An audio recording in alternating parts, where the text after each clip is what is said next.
Big TV భక్తి సమాచారం WhatsApp ఛానల్లో జాయిన్ అవ్వండి. అన్ని విశేషాలు ఎప్పటికప్పుడు తెలుసుకోండి.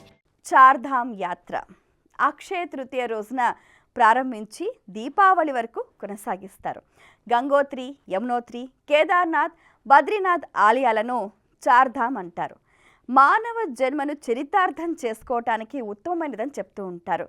మరి ఈ అక్షయ తృతీయ రోజునే ఆ 4 దేవాలయాలను తెరుస్తారు. ఇవే కాకుండా పలు దేవాలయాల్లో దేవీ దేవతలకు ఈ రోజున గంధలేపనం చేస్తారు. పూరిలోని జగన్నాథ రథాలను అక్షయ తృతీయ రోజున నిర్మించడం ప్రారంభిస్తారు. హైదరాబాద్లో ప్రసిద్ధి చెందిన ఖైరతాబాద్ గణేష విగ్రహ నిర్మాణానికి సంబంధించి కర్ర పూజను కూడా అక్షయ తృతీయ రోజే నిర్వహిస్తారు. లక్ష్మీదేవిని, గణపతిని వ్యాపారస్తులు విశేషంగా అక్షయ తృతీయ రోజున ఆరాధిస్తూ ఉంటారు. ఉత్తర భారతదేశంలో అఖా తీజ్ అంటూ ఉత్సవ వేడుకలను మిన్నంటే సంబరంతో నిర్వహిస్తూ ఉంటారు. జైనులకు సంబంధించిన ఉత్సవాలు కూడా అక్షయ తృతీయ రోజున నిర్వహిస్తూ ఉంటారు. అక్షయ తృతీయ నాడే వేల సంఖ్యలో పెళ్లిళ్ళు జరుగుతూ ఉంటాయి. నూతన వ్యాపార ప్రారంభోత్సవ వేడుకలు, అలాగే ఎన్నో సంబరాలు ఈ రోజున నిర్వహిస్తూ ఉంటారు. ఇవే కాకుండా 21 రకాల ధాతువులతో, ఔషధ గుణాలతో నిండిన సమిధులతో ఆరోగ్యాన్ని సంరక్షించే నిమిత్తం వైదిక ఆరోగ్య హోమాన్ని ఉత్తరాదిన, దక్షిణాదిన పలు ప్రాంతాల్లో విశేషంగా నిర్వహిస్తూ ఉంటారు. వైశాఖ శుద్ధ తదియ రోజున గంగా స్నానం చేయటం ఉత్తమమైన ఫలితాల్ని అందిస్తూ ఉంటుంది.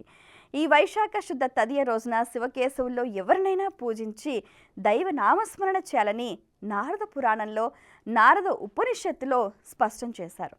అక్షయ తృతీయ రోజే వేదవ్యాసుడు శ్రీ మహాగణాధిపతి చేత మహాభారతం రాయించడం ప్రారంభించారు. అక్షయ తృతీయ ప్రాశస్త్యం గురించి వివేక చూడామణిలో 321 శ్లోకంలో ఆది శంకరాచార్యులు వారు వివరించారు. ఆ రోజు రాత్రంతా కూడా జాగరణ చేసి లక్ష్మీ ఆరాధన చేస్తే అక్షయమైన సంపద లభిస్తుందన్నది ప్రతీతి. ఈ పర్వదినం రోజే భగీరథుని ప్రయత్నం వల్ల శివుని జటాజుట నుండి గంగాదేవి దివి నుండి భువికి ప్రయాణమైంది. శ్రీకృష్ణుడు చిన్ననాటి చెలికాడు సుధాముడు ఇదే రోజున శ్రీకృష్ణుడిని సందర్శించి అటుకుల పలహారం నివేదించి శ్రీమంతుడయ్యాడు.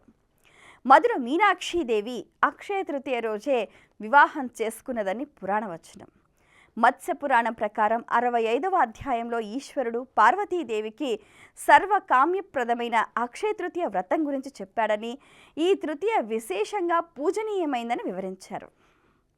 అక్షయ తృతీయ నాడు శ్రీ వెంకటేశ్వరుని పుష్పాలతో పూజించటం, ఆరాధించటం, అలాగే ఆ స్వామివారి పాదాలపై పుష్పాలు ఉంచి కొత్త బియ్యాన్ని బ్రాహ్మణులకు దానమిచ్చి మిగిలిన వాటిని ప్రసాదంగా స్వీకరించటం విశేషమైన ఫలితం అందిస్తుందని చెప్తారు. అక్షయ తృతీయ ఈ సంసారం అనే భవసాగరాన్ని దాటడానికి చక్కని ఆధ్యాత్మిక మార్గం. For more videos like this, subscribe Big TV channel.